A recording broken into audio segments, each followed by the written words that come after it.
Bienvenue dans les énergies scolaires. Épisode 138. Extra classe. Je m'appelle Déborah Forgione, professeure contractuelle depuis septembre 2023. Et c'est une reconversion professionnelle suite à 21 printemps de fleuriste. L'école, on en parle beaucoup. Mais est-ce qu'on l'écoute vraiment ? Les énergies scolaires. J'ai actuellement des CP-CE2 et j'ai eu aussi des CM1, CM2. J'ai pris la décision de changer de carrière, notamment l'envie de faire carrément autre chose, m'investir davantage avec les enfants. Et puis la période Covid n'y est pas pour rien non plus, parce que le Covid a été compliqué dans la gestion d'un petit commerce de proximité et qui n'est pas essentiel justement. Et mon envie principale, c'était vraiment de retravailler avec les enfants.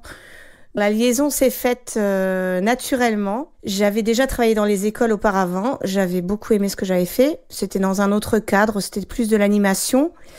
Je me suis dit, c'est l'occasion ou jamais d'allier la passion avec un métier qui me convenait peut-être plus à l'âge que j'ai actuellement. J'adore ce que je fais. Le matin, je me lève avec le plaisir d'aller au travail, tous les jours. Les CP, on prend l'ardoise, le feutre Velleda et on prend les petites fiches. La classe double m'a fait carrément flipper en septembre. Et en plus, le CP, je me suis dit, mon Dieu, si je me trompe, qu'ils savent pas lire en décembre, parce que c'est les attendus quand même du CP. Et je flippais vraiment. Et en fait, j'ai suivi le guide du maître. J'ai suivi les programmes. Je me suis pas laissée aller à l'improvisation, pas du tout même. J'ai beaucoup travaillé au début, énormément même. Je me prenais beaucoup de temps le soir. Je me suis pris beaucoup de temps pendant les vacances de la Toussaint, les vacances de Noël. Les CPC que j'ai dans la Circo m'avaient tout de suite dit à la rentrée, n'ayez aucune crainte, venez nous voir. Donc j'ai pas hésité à y aller. Quand on me dit que tout le monde peut nous apporter l'aide, moi je vais voir quoi. J'ai pas hésité non plus à aller voir les collègues, la collègue de CP. Elle avait beaucoup d'expérience en CP. La collègue de CE2 juste à côté, on a beaucoup travaillé en binôme pour plein de matières, donc pas pour les maths et le français, mais pour tout ce qui était matière artistique, matière comme questionner le monde, le chant. Elle maîtrise beaucoup le chant. Je maîtrisais pas trop. Elle m'a montré plein de choses. Et à côté de ça, en arts plastiques, en EMC, en sport, j'ai apporté ma contribution. J'ai même, pour certaines collègues, j'ai même apporté un petit reboosting dans l'école, en fait. J'ai travaillé pendant 20 ans toute seule, sans employé, quelques aides occasionnelles lors des fêtes notamment. Et là, je savais que j'allais retravailler avec des collègues, une équipe, j'allais travailler avec les parents. Je me rends compte que la vie avec les collègues, j'en avais besoin. 548 x 9. Tu me dis ce que tu fais d'abord ici. 9 x 8. Alors, regarde bien sur tes tables. Ne lâche rien, Mine. 9 x 4. 36. Je vous rappelle que pour un défi, on doit aller vite, mais bien surtout. On est encore au CE2, mais comme on a terminé, maintenant on essaie de voir déjà des choses que vous allez voir l'année prochaine.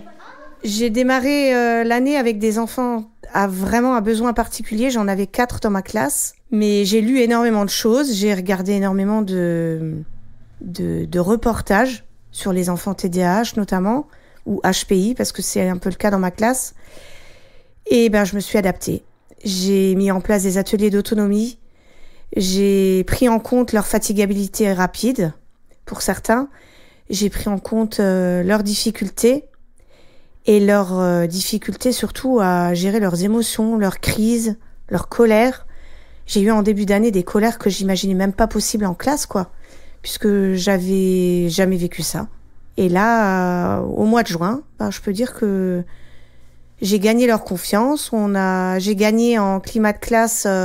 J'ai un climat de classe qui est serein. Et surtout, là maintenant, j'avais une élève qui était difficilement accrochable au reste de la classe. Et là, maintenant, elle s'accroche parce que j'ai trouvé des petites choses qui lui permettent de se raccrocher au wagon. Et elle a envie.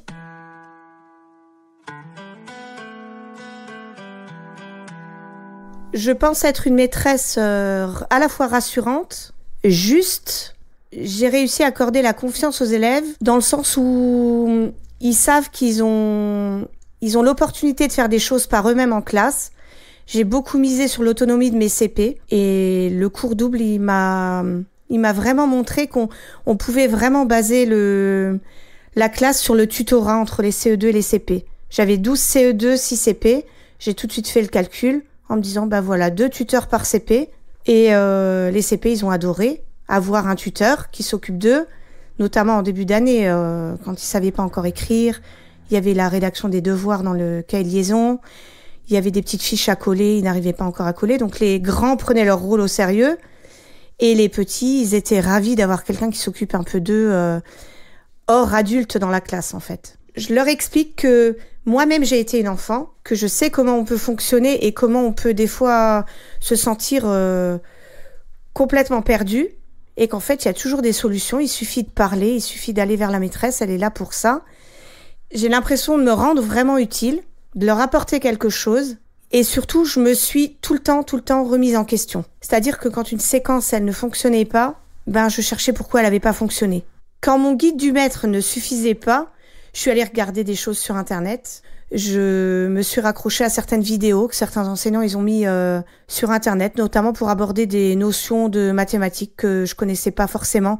Et la trace écrite que je me laisse dans mon cahier journal tous les jours, une fois que je la mets en pratique en classe, je me rends compte qu'il y a plein de choses qui parfois ne fonctionnent pas. Rien que le fait de courir après le temps tout le temps. Je cours tout le temps après le temps dans une séquence. Et maintenant, je me mets moins ce stress. Je me dis, si la séquence, elle n'est pas terminée aujourd'hui, c'est pas grave, on y reviendra demain. Si ça n'a pas été acquis aujourd'hui, on va y revenir. J'ai eu par exemple des séances de maths où j'ai manipulé un peu trop longtemps et ça les a distraits plus que ça ne les a instruits. On apprend chaque jour, donc je sais que la prochaine fois, je fonctionnerai différemment. 826 x 7. Les autres, 742 fois 23. Alors, je te le prends pas parce que je veux tes retenues partout. Alors, Naïve vient de gagner un privilège. Je pense que la rentrée prochaine, je vais l'aborder avec sérénité et je vais me fixer comme objectif d'aller au moins au concours. Parce que là, ce qui m'angoisse le plus actuellement, c'est que je suis contractuelle, j'ai vraiment envie d'avoir une classe à moi. Je m'attache beaucoup aux enfants, je m'attache à la relation que j'ai avec mes collègues, à l'école elle-même. Là, je suis vraiment triste de ne pas retourner dans la même école. Hier, j'ai laissé les enfants que j'avais en CM1, CM2. Ils m'ont fait plein de dessins. Il y en a qui m'ont pris dans leurs bras avant de partir. Maîtresse, on a passé 5 semaines super bien avec toi. Donc voilà, j'ai pas besoin de plus. C'est le retour des enfants, il en dit long.